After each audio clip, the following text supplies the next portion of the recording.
Welcome to the ZNL Podcast, a podcast brought to you by ZN, the OG digital agency in Brussels.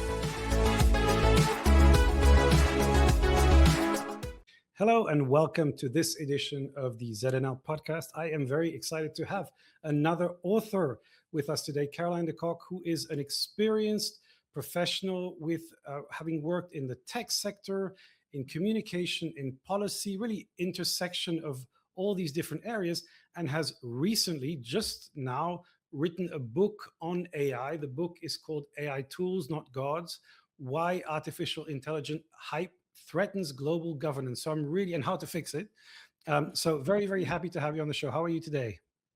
I'm great. I'm really looking forward to this conversation, Phil. Yeah, very interested. This is a big topic. You know, it seems that we can't go a single day without articles, opinions, LinkedIn posts, and conversations about AI, what it is, where it's headed. So you wrote this book now. My question is, how did you get to the feeling that you needed to write the book? And maybe you can tell us a little bit about your journey and why you decided to write this book right now. Yeah, so the book, AI is an excuse to write the book because a lot of the thinking I have about AI, I already had before about other tech like internet and all of the evolutions. Every time there's some new shiny tech coming out in Brussels and the reaction of policymakers to that new shiny tech. And then you have two options. If you feel irritated or frustrated about how something goes, you can either become the meme of, Homer Simpson's dad and start shouting at the clouds somewhere in a park, which usually makes you identified as someone with mental health issues, or you can go the route where you write a book and you're considered a smart person that's writing a book. So I went for option B. Which is writing the book.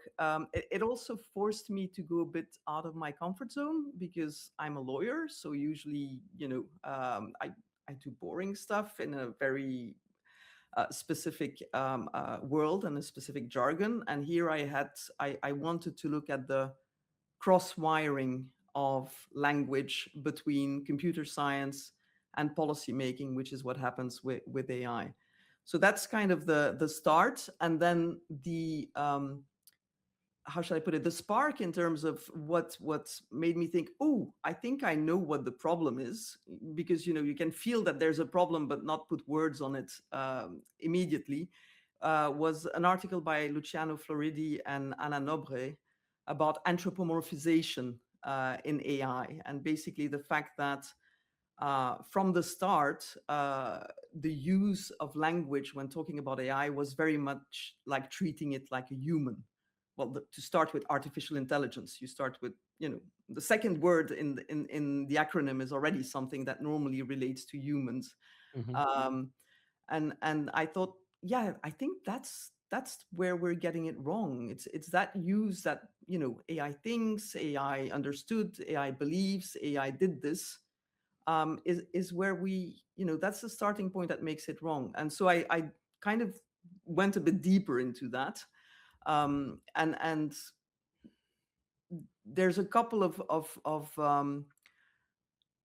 things that are more specific to AI than to other technologies, I think, and that mean that we got it maybe more wrong in policy than we did with other technologies.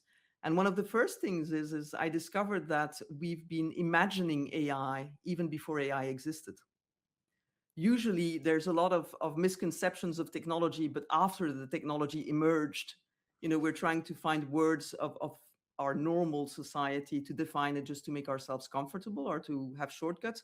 But usually the tech is already there and you're trying to say, well, the internet is an information superhighway, or, the internet is the Wild West, but the internet was already there when we were trying to define it and put it in boxes that we were comfortable with. The car was there when we said it was a horseless carriage, because that was an easy way to define it for people that were comfortable with a carriage and horses type of thing. With AI, the imagination about something taking over that is tech has been there for ages, even when the technology was totally not there. And so our imagination has had a lot more time to have misconceptions of what it is and what it isn't. And I think that's why policymakers are a lot more, open to going into these misconceptions and trying to regulate fantasies rather than function to a certain extent. I don't know if that makes sense. Yeah, no, no, I think it's very good observation. I'm a big fan of Asimov.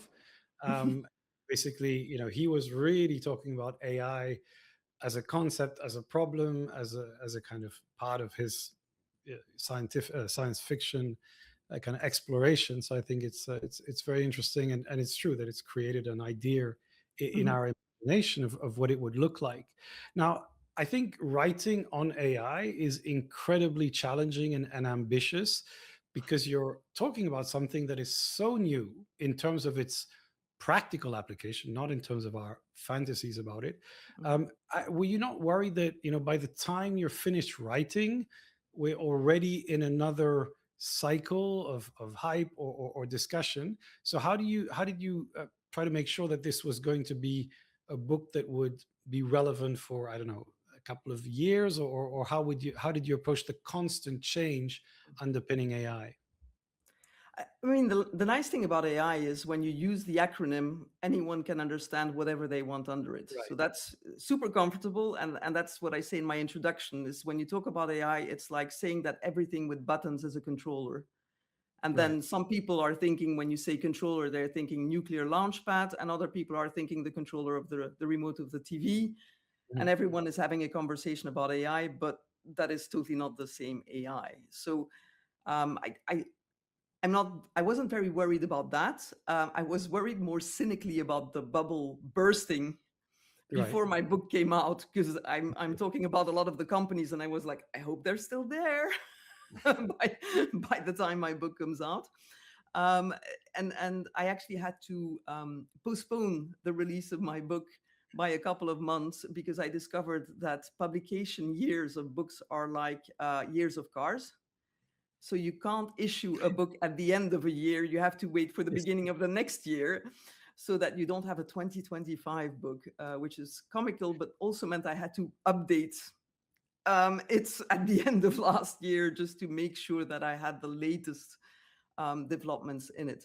But I mean, more seriously, because I'm looking at language, those Right. things don't change that much. The way your acceptance as a policymaker or as media of the language that is thrown at you by Silicon Valley then influences how you want to address a problem. Um, that's always been there. I talk in my book, for example, I give the example of nuclear energy and Mhm. how it was framed, dystopian and utopian at the same time. You had atoms for peace, and electricity was going to be for free, but at the same time they were promoting nuclear shelters in case the bomb would fall on people, and we had a doomsday clock. So I mean, those type of extreme narratives to generate interest, to generate financial flows, um, they've been happening forever. With AI, I just find it a bit worrisome that we're so much more willing to go with the narratives, the marketing narratives that are thrown at us by companies. I make that analogy that I grew up with all of the washing powder ads, where the washing powder was going to make something new, and then it was going to make something whiter, and then it was going to be whiter than white, and then it would care, and none of us thought that was real when we were listening to that on TV. No newspaper reported about the amazing power of washing powder and the fact that it was going to change our life and renew everything. And no policymaker started legislation about it. Well, maybe on false advertising, but that's as Mhm. much as we would have gone.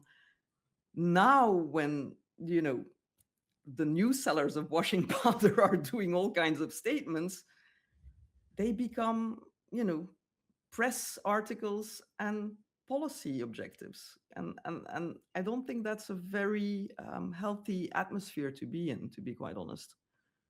I No, mean, I think. Sorry. yeah, I was going to say, I mean, you have to understand the motivation of those Silicon Valley people.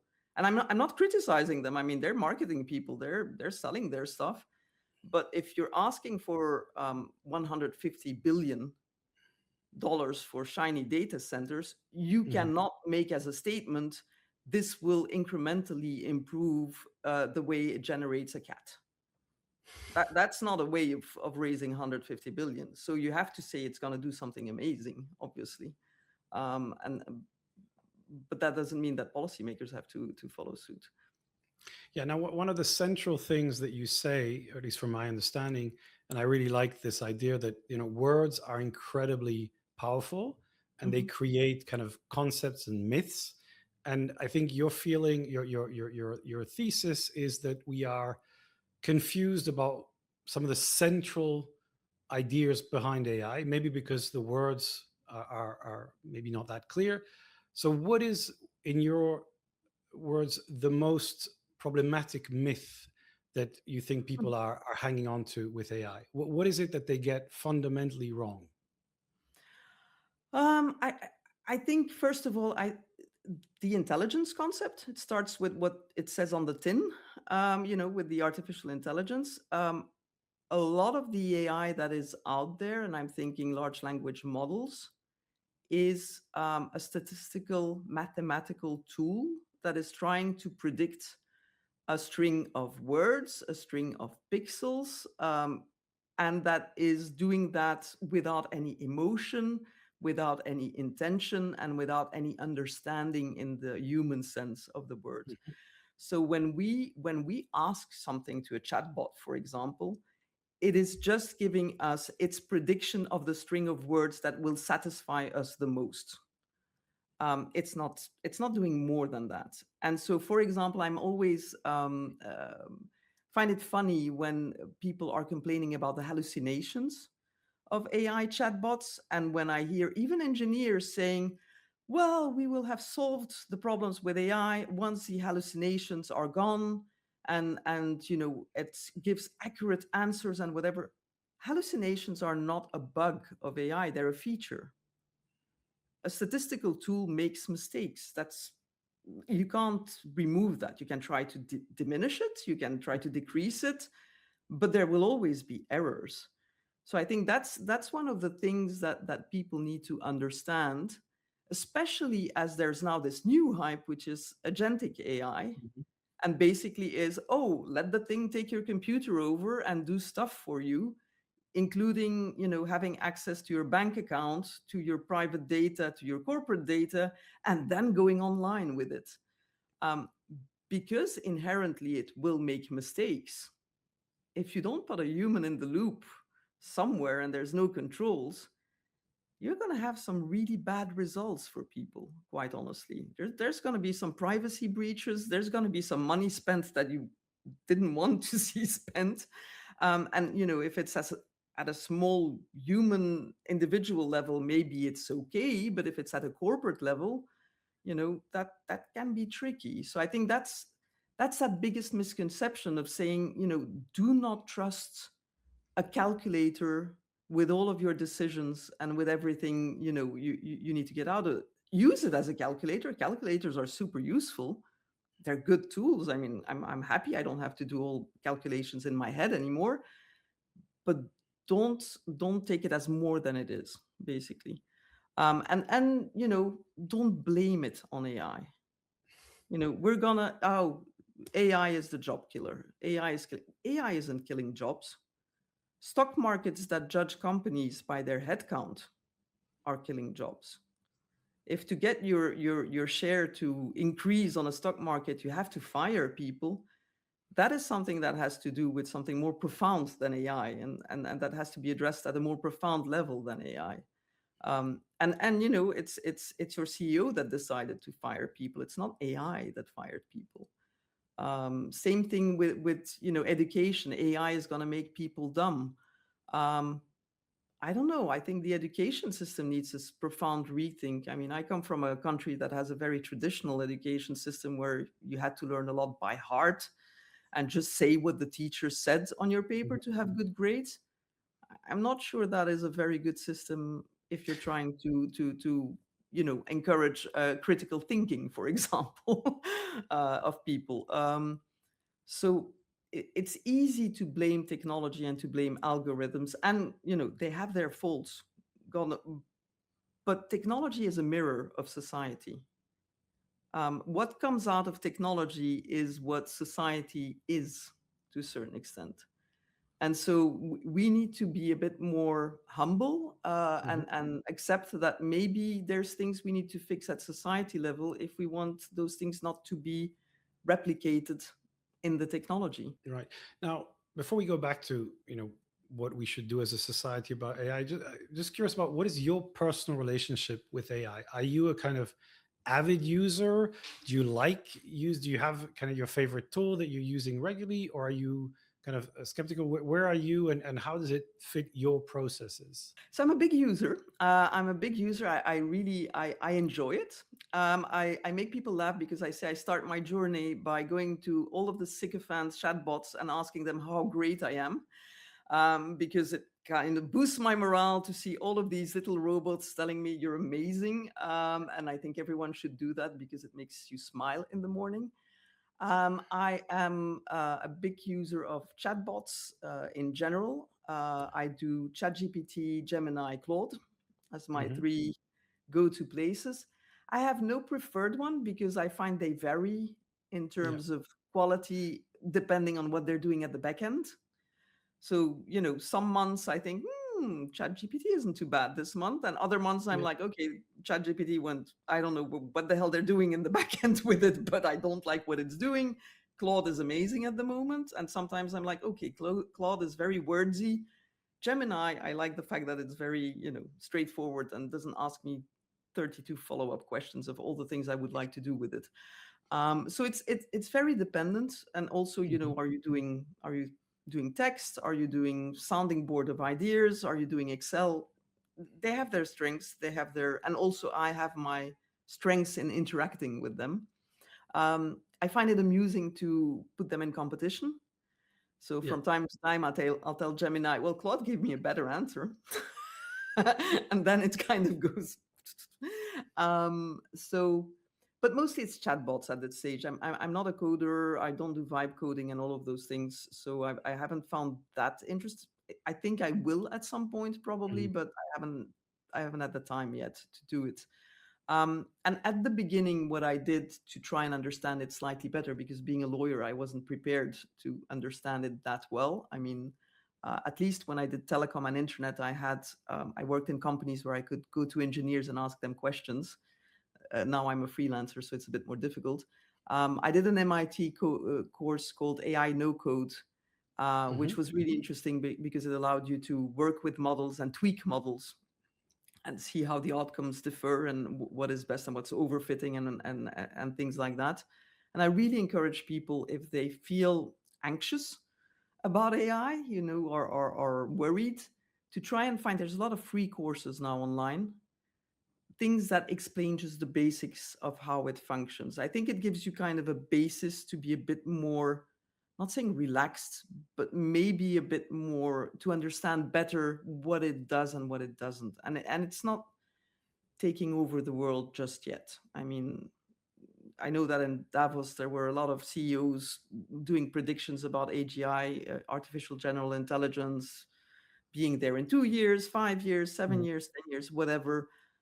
They don't even know what artificial general intelligence is, or what it means. I mean, they, depending on who they're selling it to, they give it a different definition. So I don't think we have to worry too much yet. Yeah, I think the AGI thing is another really something that will keep be redefined every 6 months or every year. Just and people will eventually declare it's there, and everyone will say, "Oh, so that that's what it That's was. what It it was the is. thing that." Yeah, exactly. So I think that is really a concept that doesn't really exist. But I think it's very interesting what you said. I like the process of testing an AI against the other one, just running the same prompt and seeing what you get. Did you have a lot of conversations about your book with the different LLMs? I mean, did you Yep. share with them the content? Were they supportive of your efforts to better understand them? I mean, they're always supportive. I mean, let's be honest. You don't. I mean, if you're a product of the attention economy, you're always supportive, and you want people to stay there. Um, I use them. First of all, I created my writing twin on Right. Gemini and on ChatGPT. It's sometimes there and sometimes not there. I mean, in Hmm. terms of what it produces, sometimes I think like, oh yeah, that's interesting. And sometimes I'm like, nope, that doesn't sound like me at all. Yeah. Um, I bounced ideas. I did research with it. Some of the research was creative in terms of inventing stuff. Some of it was good. Depends. Um, but also, I used it in a legal way, which is that I'm being a European lawyer. I'm not very well versed in defamation laws in the United States. Okay. And so I threw my book into chatbots and said, "Is there anything I said about the tech bros that could, lead to a defamation lawsuit?" And it actually Okay. gave me some good pointers in terms of like, you may want to tweak your language slightly there to be a bit less offensive.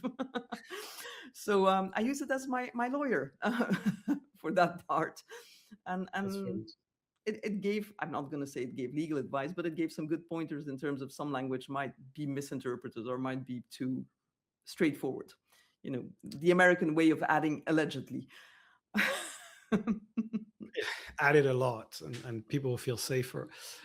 Yeah, no, my favorite writing tool actually is Claude. I think that I think you get structure, but I think, as you said, it changes every month. I mean, sometimes ChatGPT is doing great. Then Gemini, I feel Gemini had a bit of has had an edge for some time, but then I think for writing, I like to just use Claude. But as you said, it's a very interesting experience. Now, so going back to the bigger picture, we had a discussion on AI and regulation that Mhm. started several years ago, and basically, I think the beginning of the conversation was very skeptical and kind of worried, saying we need to put guardrails and all that. And then the shift in the temperature in the US and other things have made it much harder, I think, to have that conversation about the guardrails and the issues. So I think what I'd like to hear from you is, on the societal level and perhaps for the EU, what do you think people should be focused on? And at an individual level and at a company level, what do you think people should be doing? So I think where Europe went a bit overboard, and I think, and it was one of the triggers for me also in terms of writing the book, is when we looked at the AI Act. Hmm. And the AI Act, when it started, was reasonably okay. I think it was trying to look at the type of risks that could come out of AI, so the output side of things, and how to put some guardrails depending on those risks, which kind of fits my idea of proportionality in policy making. Like you do not apply the same rules to a spam filter as you would do to a military drone. Basically, that's both are AI, but it's not the same risk clearly, and so you want to be proportional in your rules. That made sense. And then sadly ChatGPT emerged, uh, and suddenly the whole legislative process got hijacked because they wanted to add stuff about generative AI and general purpose AI, and oh my god, it's going to kill creation, and it's going to do that, and it's going to that. And we had a very decent piece of legislation hijacked by something completely different, and with people with very little technical knowledge trying to you know curb the beast or control the beast in some way, and all of that and ending with a trilogue of 36 hours where people didn't even know what they agreed on, but hey, they had an AI act before anyone else had a piece of legislation. And that kind of triggered me, like, really, that's how we're doing things. I'm old school in terms of legislation in the EU. I'm a big fan of the e-commerce directive that's more than 20 years old. It's 5 pages long when you look at the articles. It's not 180 pages. It's 5 pages long, and it applied to the internet for 2 decades without any issues. And Hmm. the reason that it worked well was because the e-commerce directive looks at behavior, which is what how do you apply rules to people wanting to do e-commerce and wanting to post things on the internet? What are the rules? It wasn't called the internet directive. It didn't try to regulate the technology. It tried to regulate the output of the technology. And going back to your thing, I think the best way to bypass Mr. Trump in the future, or to bypass anyone that is irritated by our technological regulation, is to start focusing more on behavioral regulation. Because I think as a policymaker, you're usually not great at understanding technology, and you're even worse at predicting technology. Hmm. So those are two things that if you were good at them, you would probably be working at a VC and making a lot of money. You wouldn't be a policymaker. What you are probably reasonably good at, certainly if you have children or nephews and nieces, is predicting human behavior. People cheat, people lie, people steal. There's a lot of things that people, when you want to regulate, you can predict what type of things to do. And that is regardless of what they're going to use to do it. They might use an AI, they might use a knife, they might use, their brains and a book, for all you care. But if we went back to that technological neutrality type of approach and just said, we're not going to allow people to get hired based on things that are not grounded, on parameters that are not grounded, verified at an individual basis, and that do not have a human in the loop, for example. We're not going to allow loans to be not given to people purely based on a database of our previous data that we had, without anyone looking at the human that's in the room at that moment and that might have a story to tell. All of those things are easy to put in legislation and then to leave to courts to decide the specifics of the technology and what it does. But that obviously would mean that we have to give more money to allow our courts to be better and to have people that understand technology in the courts, which at the moment is not the case, to have our law enforcement to be better, and to have people that understand the technology, and to switch from that. At the moment, the logic is one where every time there's a problem, we adopt new rules, but we don't enforce the old ones. Mm-hmm. And I'm like, deepfakes, typical case. Everyone going, oh, deepfakes, horrible. We have privacy rules. We have rules about the use of your image and your personality. Those are there. Just use them. Sue the companies that allow those things. Don't start thinking, oh, well, how can we create a new deepfake set of legislation? Just apply the ones you already have, and go back maybe to accepting that the law needs to be interpreted according to its spirit, not just according to its letter. If the intention was to tackle a certain type of behavior, even if the language maybe is a bit dated, just go for the spirit of the law and allow your judges to do that. So I think that's, at a society level, would be my recommendation. For companies, and I don't know, I think they're looking at a bit of a tricky time at the moment, between the AI Act and all of the compliances they need to do there, and the fact that there's the AI omnibus coming. It's I think use the AI with caution in terms of how you put your own information in it. For example, all of the tools I use them as pro, not the free version, because theoretically, at least, the pro versions claim that what you put into their system will not be used in their model. I'm saying theoretically. But at least from a liability point of view, I did the best I could by paying for it and getting that guarantee. But don't use the free versions as companies. As individuals, I understand it's a cost that you may not be willing to make, but then be cautious. And especially with agentic AI and the recent things like, what is it called, Clawbot, and those things that have been released, these are dangerous things that open loopholes on your computer and give access to people with bad intentions. So don't use them. Like, if you're not aware of cybersecurity and you don't understand cybersecurity, don't use these things too easily. Wait a bit. let other people have the misery, and then see if you want to use them.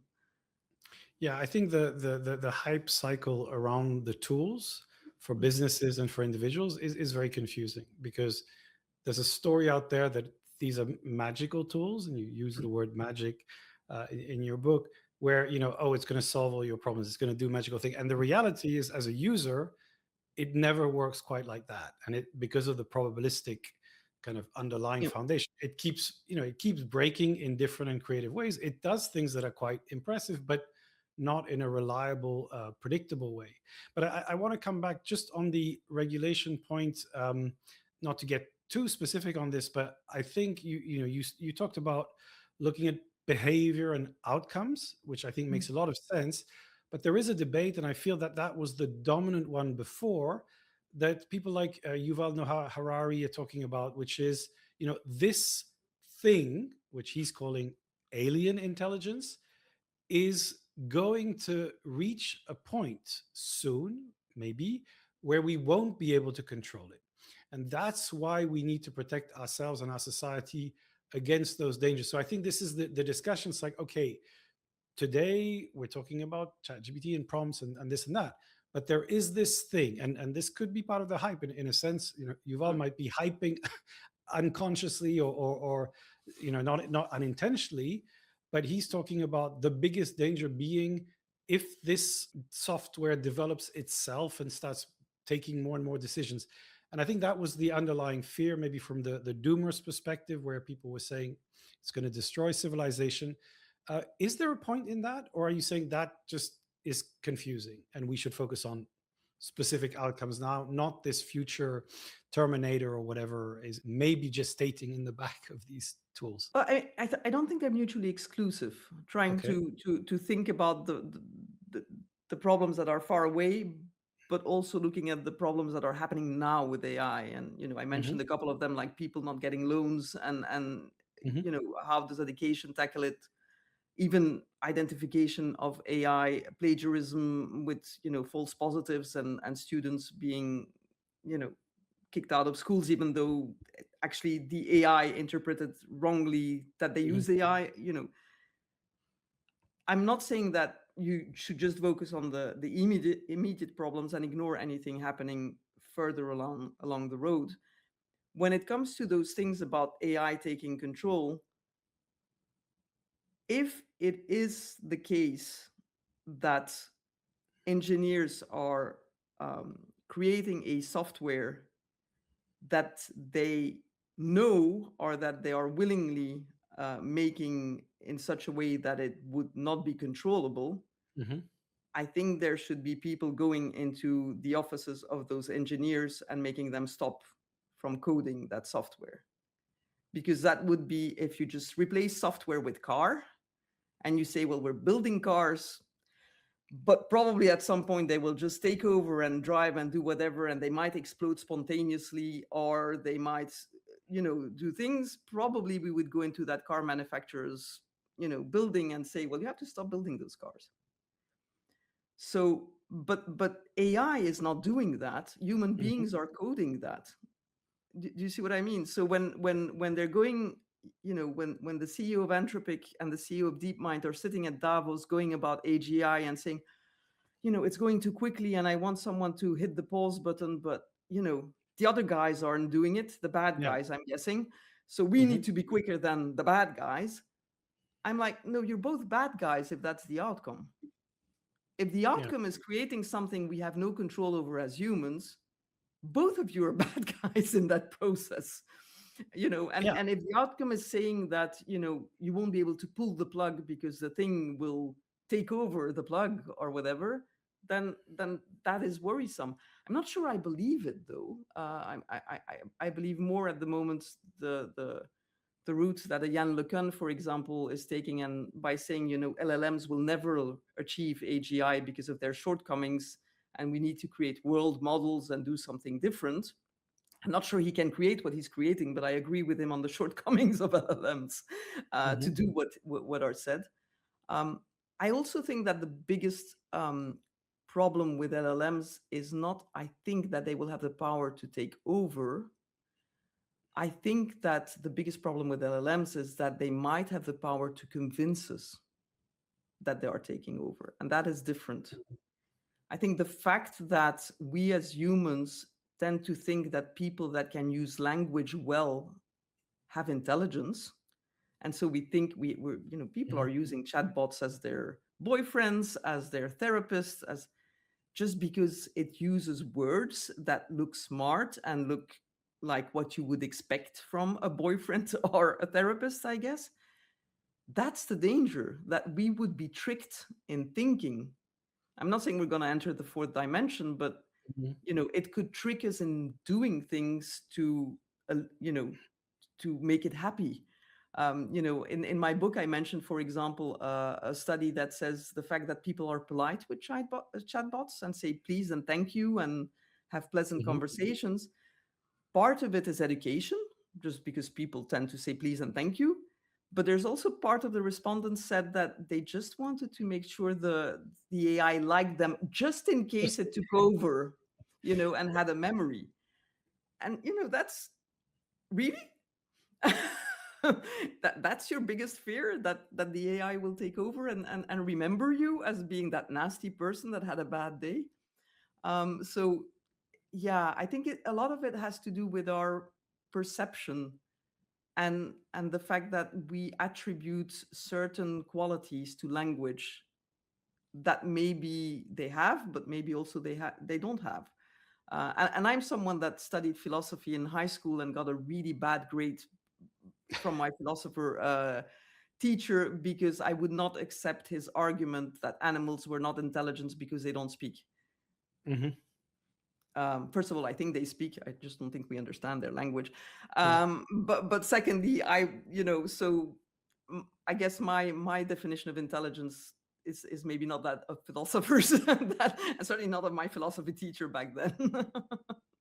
Yeah, no, I think there is a really interesting philosophical conversation to be had. I've also studied philosophy, and it's one of my favorite topics, which is what is human consciousness, and how can you define it other than a set of behaviors that you observe. And this is brings us to the Turing test, which is what is it that I can do to check if that person I'm talking to has a consciousness or not. I think this is a conversation that we're going to keep having. Actually, my view, I would kind of say at the end of the day, all we have is the behaviors. We can't get into another person's consciousness. So we're going to have to accept if a thing behaves in a certain way, at the end of the day, we're going to have to call that some form of consciousness. And we can't just say, oh, just because they're wires, it doesn't count, because you have to have, like flesh to qualify as a human. But I'm, but I'm, but but it's this, yeah. I'm not sure it's the flesh part that's the important one. I think it's just the fact that humans are more than intelligence. Humans are emotions. Humans are feeling the ick. Yeah, At the level of your hair standing right. I mean, do you see what I mean? Humans are so many more things than just being able to execute a task and respond to interact with words with people. And yeah. okay, maybe people think that AI will reach the level of Mm, emotions, but I somehow think that our emotions are linked to hormones, to things in our body and so I think AI can imitate these exactly. things, and that's Turing's imitation game. Hmm. But imitating doesn't mean being. Yeah, no, I think to me, it's a debate that you can have and that you can go in depth. I think the question is, what if you can bring all those attributes, and basically, through mechanistic processes, through the programming and the kind of underlying code, you actually end up with all the things that constitute emotion responses and things like that. But I think the question is not how it behaves, because I think we can Mhm. probably accept that it will behave in a convincing way.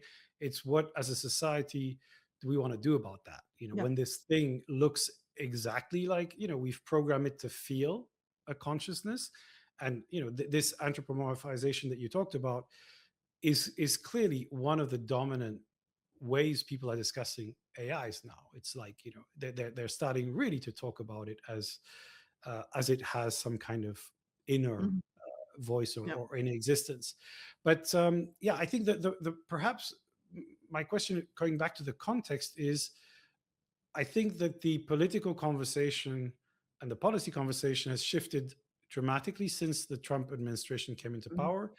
One of the reasons is they have said, look, we don't want to have this conversation on policy. We want to focus on building the next AI super AGI, whatever you want to call it. Therefore, let's worry about this later. Okay, we'll just Yeah. build it and then we'll see what happens. On the European side, I think you said, there was a big effort to do this AI single act, and it's great, and we did it first. And I think that it almost got to the point where, like, if we can do it, that makes us powerful.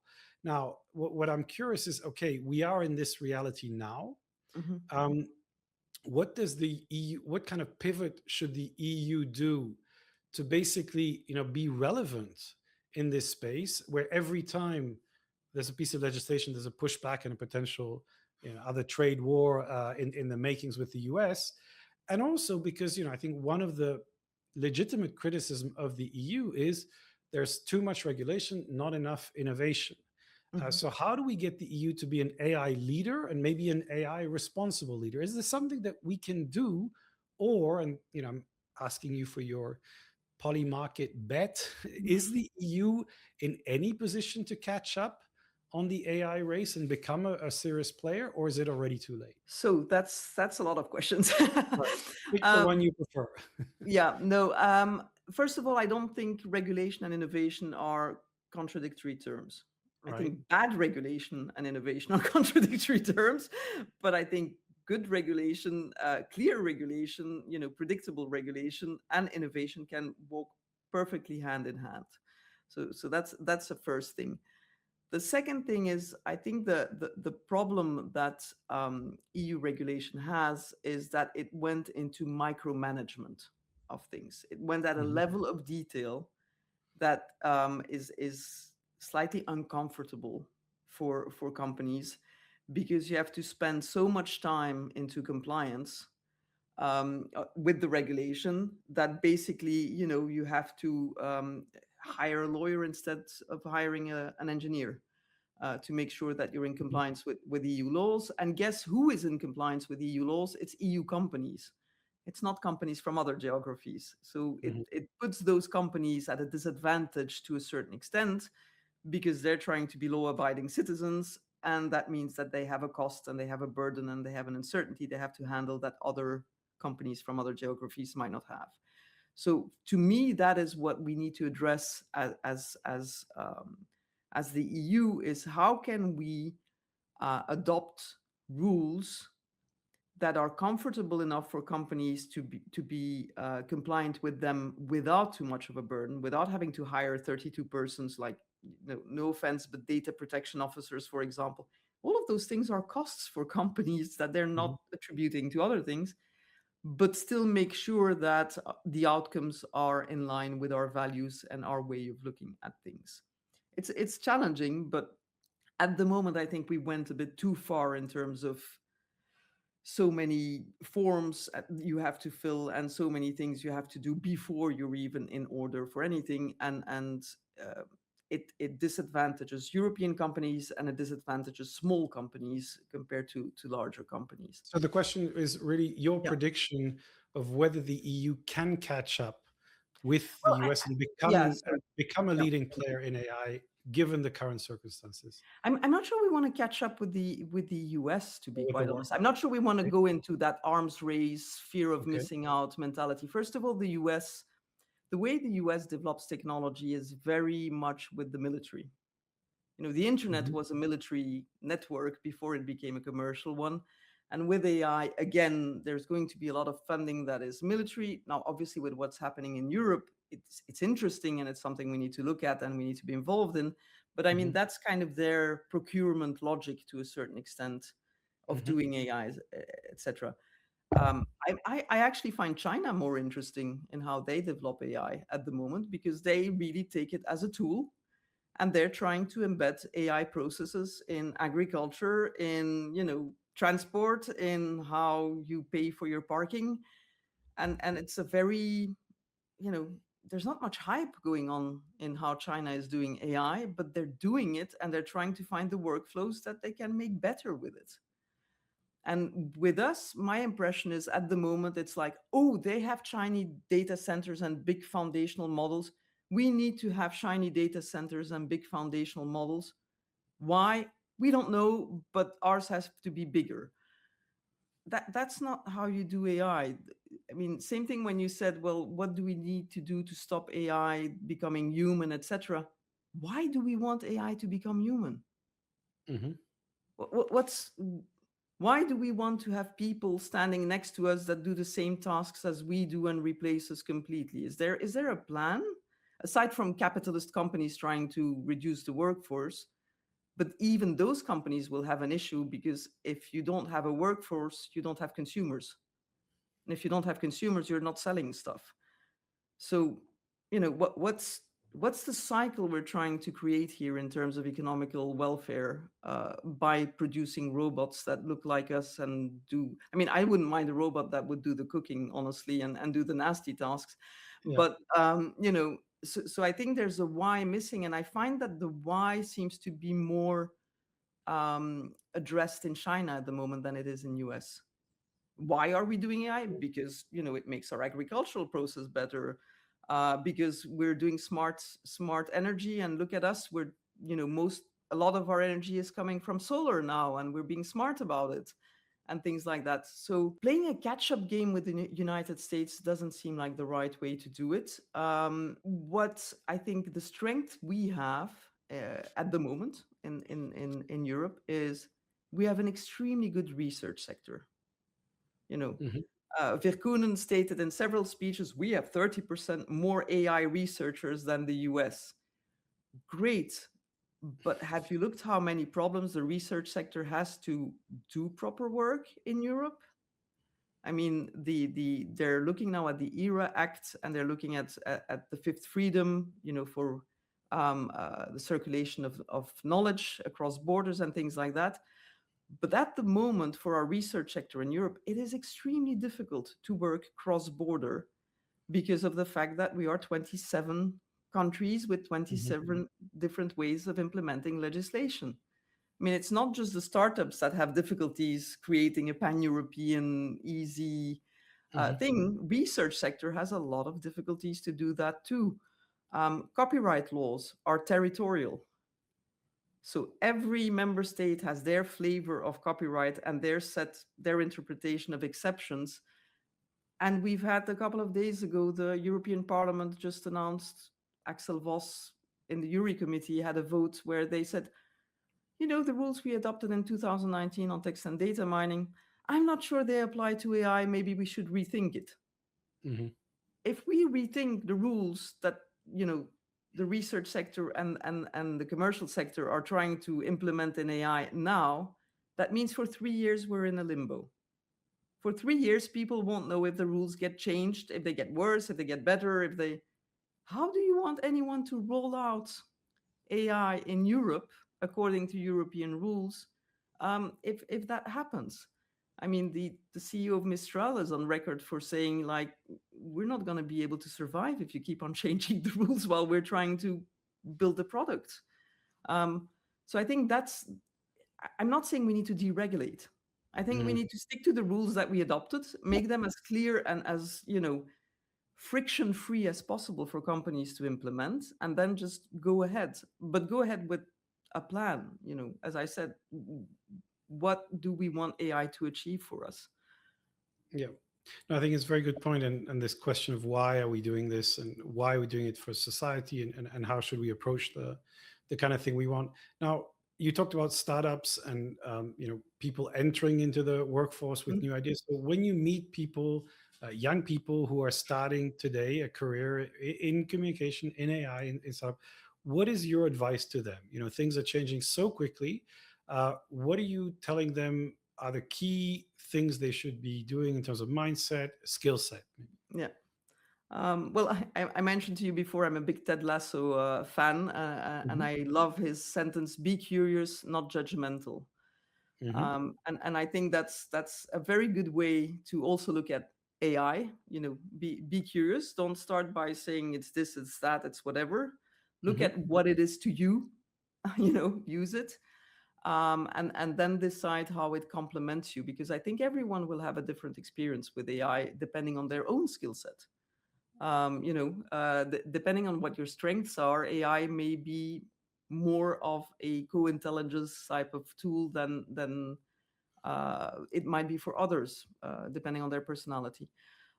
So don't be scared about technologies. Technologies are what you make of it. That's my, AI tool.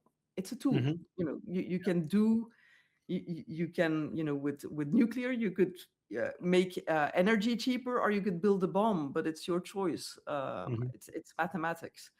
Um, that bank on the things that technology can't do.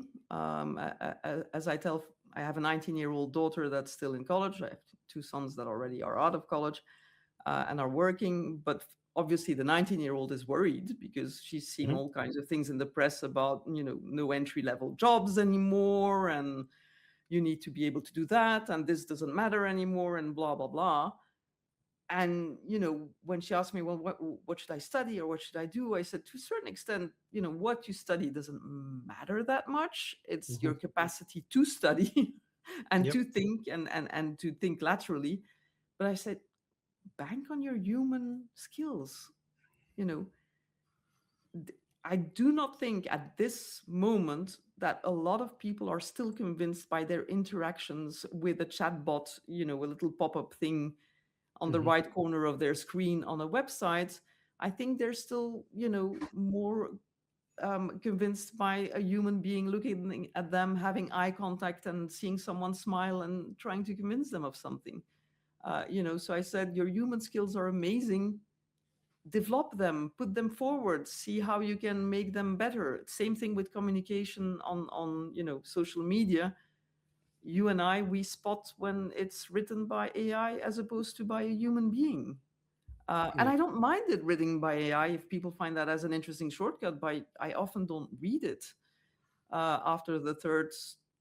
It isn't, it is, or three M dashes. Actually, the M dashes are an issue because I used them before and Yeah. now I feel very shy about using them. Yeah. Yeah. It's that, and I think there's a couple of things that bots do that I do also because of my legal training, which is like furthermore and moreover and things like that. Those are very legalistic type of ways of writing. Um, but no, I mean, for the people is use those tools, but also accept that, and I think that's actually for companies, it's the same advice. These are tools that work well if you know which workflow they should be replacing.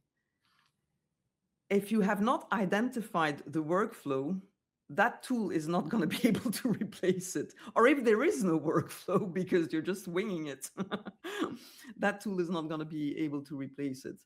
So I think it's just to accept it's a big, when computers came in, there was also a lot of talk about how this was going to change society and everyone was going to lose their jobs, and all the typists and call center people that were doing switching boards and things like that, all of that was going to happen, and it did to a certain Mhm. extent. But thankfully other jobs got created and other things, other opportunities arose. um, so I think, try to identify the things that still need humans, and work on those. Yeah, no, I think very, very good advice, especially the human emotions and the unique things that we can bring, and also I think thinking skills and learning to learn. I think you mentioned this; these are critical. Recommendations of the week. Now, what is your recommendation, book and article recommendation for our listeners and viewers? So I have two. So in terms of following someone and reading what she says, and there's some free courses on LinkedIn that she does. There's a Danish philosopher called Pia Lauritsen, which teaches the art of questioning. Right. And she makes and in the age of AI, she really makes some interesting points about the fact that what makes us human is the fact that we question things, and that we also accept that not every question has an answer. Some questions have follow-up questions, or some questions make you think of other questions. Whereas at the moment, when we see chatbots, they really feel they need to provide an answer to every question, which Mm. leads, in some cases, to hallucinations because there are no answers to that question, or at least not in their training data that they would be able to find. So I like her a lot. And then I like very much the writings of Ethan Mollick, who is an associate professor of the Wharton School. And he wrote Co-Intelligence, Hmm. where he shows how you can use AI as a partner not as a replacement or not as, you know, a human, but as a tool that can help you be better or do things quicker in a more efficient way, but that is just a tool still. And he regularly on LinkedIn says what he does with his students in the management school and generative AI lab, and it's super interesting to see what they can produce using AI, and what the entrepreneurship that can stem from AI is. So I really encourage people to follow those two people on LinkedIn and read what they produce. Fantastic. These sounds like amazing recommendations. So thank you so much for sharing your thoughts, your views, and looking forward to hearing more of this, of your insights on LinkedIn. And of course, I recommend your book and we'll be posting details of where to find it and to engage with you on those questions. So thank you so much, and I will see you online. Okay, thank you, Phil. Yeah. Bye. Bye-bye. Thank you so much for watching this episode of the ZNL podcast. Did you like it? If so, please share it on your social media, subscribe, and give us a comment. We will see you again on the next episode. Until then, remember, stay always one step ahead.